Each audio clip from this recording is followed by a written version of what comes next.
The U.S. Women's National Team and Emma Hayes have announced their 24-player roster for the upcoming friendlies, and it is here. We are talking all about it. Plus, the CONCACAF W Champions Cup semifinals are here. They take place tomorrow on Paramount Plus. So we're going to preview those matches, plus little news and notes around the world of women's soccer and getting you all caught up to date on what is good in the hood.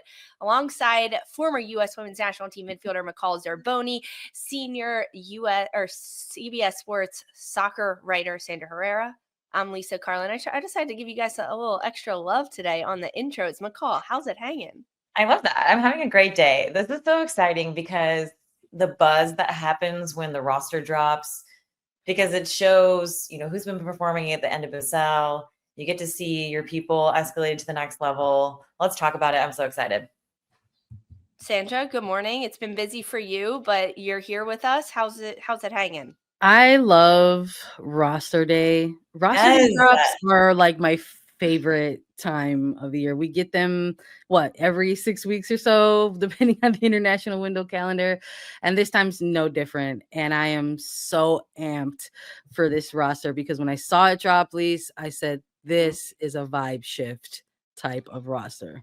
Ooh, you're teasing it, Sandra. You absolutely are. Let's dive into it. Why waste a second longer? Because Emma Hayes dropped 24 players that will be joining the U.S. Senior Women's National Team for 2 upcoming friendlies that take place Saturday, May 31st against China PR and Tuesday, June 3rd against Jamaica. Hayes said everyone always earns their call-ups, but there are some much-deserved call-ups in this camp for players who have shown consistency in league play. Let's tell you them. In case you haven't seen the 24 players that are out there, there are 3 goalkeepers called into camp: Claudia Dickey, Mandy McGlynn, and Fallon Tullis-Joyce. 8 defenders: Carrie Abello, Crystal Dunn, Emily Fox, Naomi Girma, Tara McKeown, Avery Patterson, Emily Sams, and Emily Sonnet. 6 midfielders: Sam Coffey, Lindsay Heaps, Claire Hutton, LaBonta, Olivia Moultrie, Lily Johannes, and 7 forwards: Lynn Biondolo, Michelle Cooper, Katarina Macario, Emma Sears, Ali Sentnor, Alyssa Thompson, and Gisele Thompson. A couple that maybe stood out to you there: first-time call-ups for Carrie Abello, the Orlando Pride defender, and LaBonta, the Kansas City current midfielder. And Gisele Thompson, who is called into another camp. She has 3 caps, but she's always been called in as a defender. Now she is a forward. But McCall, 24 names that dropped. What stood out to you the most? So building on that, I'm just thinking of the sister-to-sister combo and Gisele's karate chop finish. That would make anyone think this woman needs to be a forward. I'm interested to see her in that position. I think she has all the attributes: the pace, the power, the willingness to go forward, especially when we have Emily Fox back there and we're bringing in some new outside backs. But for me, Carrie Abello, I've been really watching her and praying that she was going to get the call up. And, I love a left-footed outside back on that side. So great. My only concern, say we compare it to a Casey Kruger, previously short. We call her Shorty in the game. She also can play center back as well. So with these, Avery Patterson and Carrie Abello, if we play in a 3-back or even in 4-back, I'm not sure that they could play center back. So it's kind of nice to have that variable and that option. So I would like to see how we do with these limited, very outside back attacking, getting forward players. Going off of that, Avery Patterson being called into her second camp, the Houston Dash forward, fullback, wingback. She also can play that role, McCall, of in an outside back as a 4 or maybe a wingback getting higher. To me, the players that Emma Hayes has called into this very attacking, right? Is that what you're feeling? Very attacking. Yes. It's good Let's energy. Score some goals, baby. Yeah, I'm here for it. Maybe that's part of the alluding to the vibe shift for me. It's like, let's just go. There's this window, such a unique opportunity in that it had an initial shift in opponent. Like, this was supposed to be a 2-game series against China. They announced an opponent change. It's not going to be split. So they're going to have a chance to take on 2 different national teams, completely different styles. And how are they going to tackle that? Well, maybe this roster is the first glimpse into that a little bit. There's a lot of energy here around maybe emphasizing higher in attack, generating these really, really fun sequences. Hopefully, fingers crossed, right? But I'm here for it.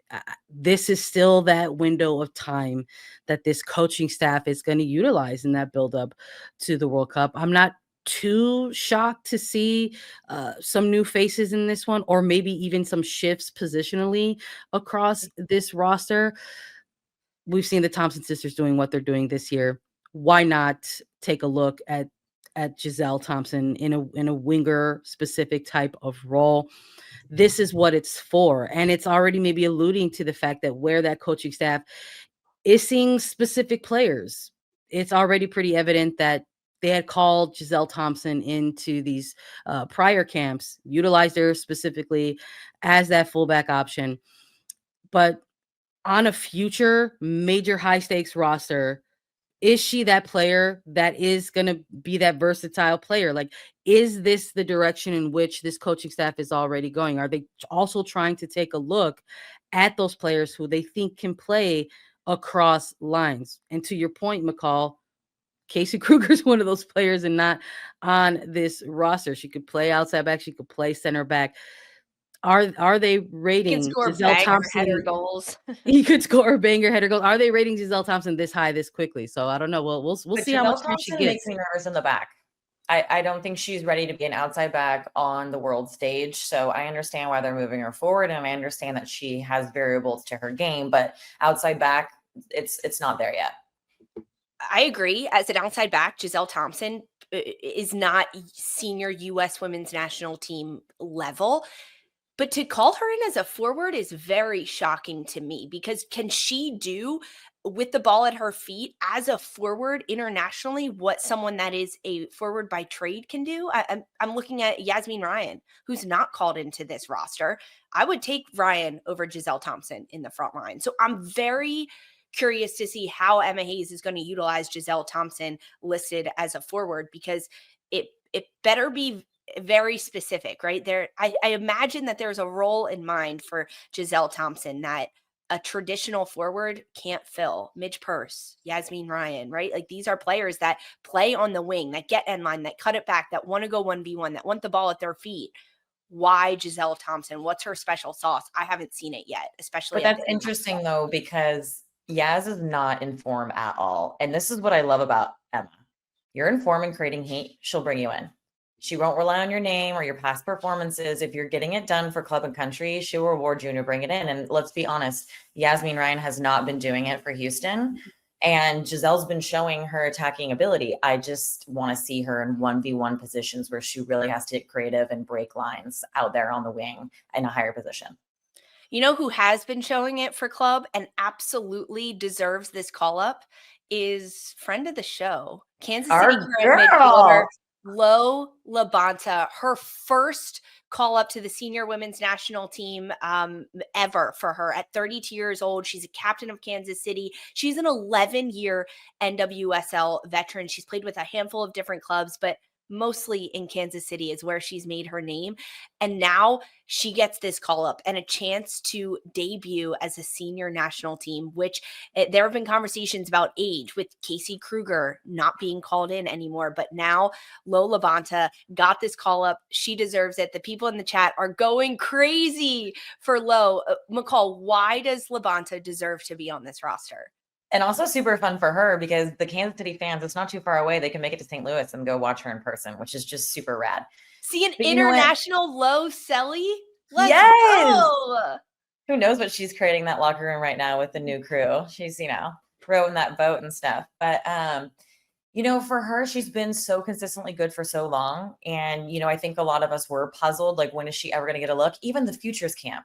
I was like, that was a perfect time to bring in a LaBonta, see what she can do on that stage. But she has been so good for Kansas City, even better than last year. And she just has a knack of doing the dirty work for her team, both in the attack and defensively. And it brings the team together and elevates their performance every single time. So I'm sure Emma is looking at that. Like, let's bring that into, even if it's just positive energy at training and pushing the tempo. She is all the energy all the time. Who wouldn't want her on your team? This call up for Lowe is so deserved. I think she's going to bring such a different look to what the midfield at the US level needs, because she can play defensive and sit in those pockets, intercept passes, organize, right? As a veteran, so many times first call ups are younger players that are new to the professional game or new to the club game and are new to their club in the NWSL or wherever they are. Lowe doesn't have that. Now, I'm sure there's going to be nerves. I'm sure there's going to be some uncertainty, but she's going to lead. She's going to organize. She's going to dictate tempo. And to have that as a leader in your first call up it's going to be a different look that we're seeing in the midfield. And if LaBonta debuts in this opening game, she will become the oldest to debut for the U.S. women's national team in a 40-year history. But she brings the leadership and the veteran ability as a captain for her club now that gets to showcase that at the international level. I'm curious if we're going to get to see not only LaBonta make this debut, but is it going to be alongside like a Claire Hutton? These are two club teammates. Are they going to does the coaching staff want to see if the two of them can reproduce a little bit of the razzle dazzle, but on the national team level outside of club? I'm here for it. This is what I meant, in terms of like this roster, this midfield position, really kind of feeling like a little bit of a vibe shift. I'm also very curious about what that means for others who aren't on this roster, specifically within this midfield area. There's no Corbin Albert on this roster. There's no Jaden Shaw, someone who we've seen be one of those players that has been shifted across forward to midfield categories for this coaching staff, but not on here at all. So I do wonder if maybe these are players that the coaching staff sees as part of maybe that U23 camp, because that is something that will be forthcoming as well. The U23s are going to continue with Emma Hayes and her coaching staff. They still want to make sure that they're getting evaluations in across the board for all different types of players. So, I mean, maybe this is, they're falling into this category is, they're not ready right now, but we still need to see them in specific environments. So I'm very curious to see with this senior national team roster, who are going to be the players that get those starts in these games against China or Jamaica. So I'm hopeful, again, fingers crossed. I would like to see a current, combo of Hutton and LaBonta to see if it can translate on the national team game. Looking at this midfield, I am shocked, honestly, that Olivia Moultrie got this call up. This was a surprise to me. That was one of our topics, surprises in the roster. I immediately highlighted Olivia Moultrie. She wasn't called up in April to either of the camps, the senior team or the U23s. Then due to some injuries and players being shifted around, that was Tierna Davidson being removed from the senior roster, Gisele Thompson being promoted from the U23 roster to the senior roster. Then Moultrie got the call up. She has US cap. She has senior goals as well, but it has been a very up and down roller coaster of her call-ins to the camp. With Portland Thorns right now, she has taken on more of a more experienced role in the midfield alongside Hina Sugita and Sam Coffey, trying to dictate a little bit more of the attack. Portland has had success over the last couple of weeks. I think it has to do a little bit with what Moultrie's doing, but I haven't been blown away by her club performance to warrant a senior national team call up after not even being called into either camp just a camp ago. So this was one of the surprises for me on the roster. I think that's fair. Yeah, definitely a surprise, but I think Emma might have been a little bit handcuffed because you think about a Rose Lavelle, like that's the ideal person that we want in that 10 position, running with the ball. She's still not ready. But also coming off our last game versus Brazil that we lost when we had the youngest roster that we've ever started with. And then now we're calling in a 32-year-old person. So it's making you try to get into the mind of Emma. Is she now leaning more towards, okay, experience is more valuable, or should I start working these people into it? You just you're not sure what she's trying to get at yet based on who she's calling in, because I agree. I was kind of shocked by the Olivia Moultrie thing as well. I do wonder if there's some mentality around that for the coaching staff to try to get a like for like, and what you're kind of maybe alluded to a little bit there, Lise. It's just like there is no Lavelle on this roster. It hasn't been and might not be for at least a little while. So who is that kind of architect type of player, this kind of playmaking, link up combo, final pass kind of player? But There's also no Croy Bethune on this roster. I was know going to say she's still there are coming back players from who are injuries, but there are players who are working back, into form in 2025 with their NWSL clubs, where you can maybe make a similar argument. Croy Bethune being one of them. I do wonder if there's a little bit of wanting to see club connections that we've talked about in the past, seeing duos or trios of players specifically together on this team and how they combine together and how they function together in a national team setting. And I wonder, in similar fashion to Hutton and LaBonta, if maybe there's something they want to see there in Coffee and Moultrie. Yeah, well, in comparison to last camp, no Corbin, no Trin, no Hatch, no Alana, no Yaz, and no Jaden. Yeah, a lot of snubs. Are those any of those players, McCall, that are not called into this camp that you think did deserve a shout? If Lynn Biondolo wasn't called in, then I would have had a question mark about Hatch, because I think we do need that center, spine, false nine sort of position to hold up the ball. But I'm thinking that Biondolo is going to be in that 9 position with Macario kind of playing, subbing in for her, or that's what I love about Lynn. She can play on the wing or she can play in the center in the 9. So again, those players are super valuable who can play multiple positions, especially going to a tournament when you have a limited roster to work with.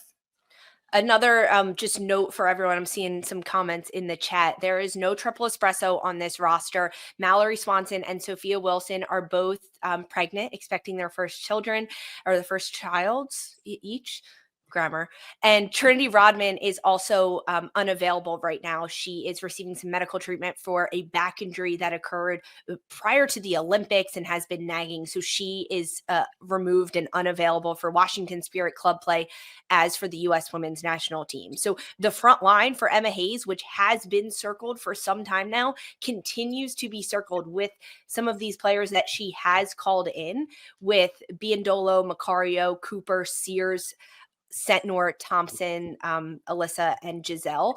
I still wanted Ashley Hatch on this roster. I think she's been performing very well for club, for Washington Spirit, providing an evolution to her game. She's not just an out-and-out 9. I mean, she is, and she plays that way so exponentially, but Hatch has added so many other elements to her game. That her press, the way so that she puts back lines under pressure, she works her little tail off. And when you know that scrappy person is always chasing you down when you're trying to have the ball at your feet and build out the back, it's a panicky feeling for any back line.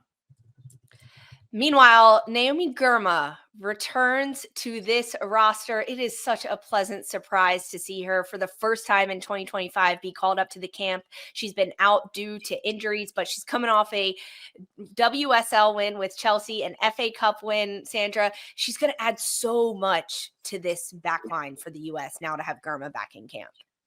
I think it's refreshing to have Girma back in camp, but I do wonder how she's going to be utilizing it. I think there's a question mark, or a layer of question marks, I should say, across this roster. There are players who have sort of tried to work their way back into form. I would consider Girma one of those players as well. I think it's 5 games that she was able to put together in the regular season campaign for Chelsea, and it's great that she's kind of getting back into her form now. But what is that going to look like? And maybe that's part of calling this player in, to make sure that you're getting those evaluations, those check-ins with them, to see how their return to play has been going. But I'm here for it. I mean, listen, even if it's someone who is like Girma, who has been navigating, what was it, like a lingering calf injury for this some point, if she's out there and playing, and she has been doing it for weeks and months now, get her back into the mix and see where she's at. So I'm definitely here for it. I'm also definitely here for it because of the opposing teams that are in front of them. Yeah. This is going to be a little bit different than a very quick, technical, cheeky kind of Brazilian side. These are 2 different teams in Japan and in Jamaica. So this is also maybe, again, the window and opponent type of opponents that you want to try to see these players in. And I think you could say a little bit of the same for even Michelle Cooper, someone who has had to deal with a knock of her own, that we see her back on this roster. So there's, I think, a little sprinkling of not full on injury, but lingering type of nagging things here that you are looking at across the board for some players. And I would think that Girma could be one of those. I think Cooper's one of those. Mm-hmm. But we'll see. The staff perhaps limited minutes than us. Yeah, I mean, we'll see. We'll split it. see as those games get closer, limited minutes, who is on minute restriction, who's there mostly to be a training player, just get reps, because 24 players were called in, but for these two friendlies, Hayes can only name 23 players on the roster. I want to give a shout out to the goalkeepers too, because this is a very, very, very contentious position right now. There is no number one U.S. goalkeeper. Frankly, there's no number two U.S. goalkeeper either. After Alyssa Nair announced her international retirement, so we have Claudia Dickey, Mandy McGlynn, and Fallon Tullis-Joyce, who, thank goodness, PTJ is back on this roster, because we've been shouting it from the rooftops. They, with Manchester United, she has brought this team. She's won the co-Golden Glove in the WSL. She's brought them into Champions League contention next year, made it to the FA Cup final. She has just done such a good job, I think, proving that Fallon Tullis-Joyce can do a variety of different things on the ball. Building out of the back with her feet is going to be the next evolution of her game. And being called into these camps, I hope she gets starts and 90 minutes in a game. And I hope she tries to build out of the back. We know she's good with aerial crosses. She's great at shot stopping ability. She's good 1v1s coming out with a forward streaking down on her. But can she test her limits by building out of the back? Claudia Dickey is also called into this camp. Seattle Reign goalkeeper. She was called in January. She hasn't received a cap yet. And I actually recently talked to Seattle head coach Laura Harvey specifically about Dickey.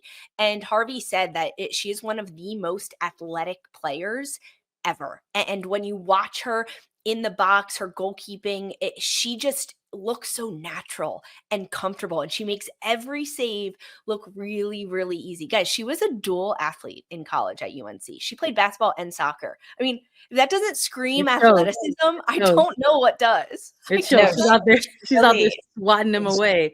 No, for sure. It's wild to look at this goalkeeper core though, and that McGlynn is the leading experienced goalkeeper with Weird. 3 caps at this point. PTJ with 1, and Dickey's back in the mix for a shot at a debut. Which I gotta be frank, I won't be surprised if she gets it.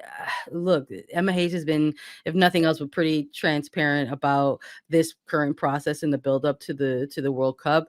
I mean, LaBonta and Abello are potentially going to be the 22nd and 23rd debuts under Hayes. This is exactly who Hayes has been in her time. You get a chance. You get a chance. You get a chance. Yeah, and maybe we're gonna get to see that for Claudia Dickey as well. And honestly, we should see that as viewers, as analysts. We want to see these different options and looks at goalkeeper. Although I know we're all very high on PTJ, we wanted to see her get that game against Brazil. Not only did she get it, she absolutely smashed it out of the park. It was an incredible performance. But there's 2 games here. And so I do think we might get a chance to see Dickey in this one, who has been doing a lot of great stuff for Seattle. I mean, this is a team that has been trying to shift some things tactically. Laura Harvey has wanted this team to kind of play a certain kind of way. And these narrow 1-goal shutouts for Seattle are a huge testament to Dickey and what she's been providing for club. And if and when Dickey gets the opportunity, she'll be ready. She's fit for it. She's super confident. You guys, it was so funny. So last season I was with Gotham when we were playing Seattle, and we were warming up like behind the goal. And some of the gals I was warming up with, they're like, yeah, she's really confident in herself. Like, as a rookie last year, like, it kind of rubs some people the wrong way, but she just knows who she is and knows her quality, has always believed in herself first. And that exudes when she plays. You can see that she looks really comfortable in there, as you were saying, Lisa. And so even as a youngster coming into this league, she's just always felt really positive and believed in herself. And then now we're going to be able to see that reaped and sowed at the highest level. And when she goes in there, I'm assuming she's going to have that same attitude. So I'm excited to see her in there. And that's so confident for a back line too, when you know that your goalkeeper behind you, like, okay, yeah, they haven't been on this stage before, but she feels really good about herself and is always confident. So honestly, Dickey's confidence is probably what has allowed her, as a second-year NWSL player, 25 years old, to earn the starting spot at Seattle and 2 call-ups now to the senior women's national team. Like, as a goalkeeper, that's legit in my mind. I'm very intrigued to see how Dickey can translate her club play to the international level, though, because it's a very different game. it is a very different game that she's going to have to be prepared for. And keeping possession of the ball as a goalkeeper is a huge emphasis for Emma Hayes and this U.S. side. Can you do that? Can you do that and confidently and comfortably under pressure while it is being streaking at you from this opposition? And no, Jane, we said last time, we're like, okay, Jane's been on the roster over and over again, and she never gets a look. So really, what is the point of continuing to call her in? Let's start looking at someone else then, because if you're truly never going to give her a shot, then we just need to move on from that. Well, I mean, Fabrice Atra, the head coach of the Dash, I mean, he made a change at the goalkeeping position for club. Abby Smith had a really great performance a couple weeks ago for Houston Dash, and it alluded to that. Said the goalkeepers are balling out in training, and Abby Smith, we needed to see her get a shot in net and a start because of everything that we're seeing in training. And you have to wonder if there's a little bit of that energy as well for USWNT. There's a very specific window of time here to try to pin down and nail who is going to be your starting goalkeeper moving forward. So perhaps more than any other position, this will be the one that we continue to see that rotation the most. Hayes did mention earlier this year, ahead of those winter camps, that the coaching staff was targeting maybe June to be that deadline to sort of have the final decision moving forward, and that at a certain point of the year, they would want to move forward with a specific goalkeeping core. That's with a this starter weekend. in mind.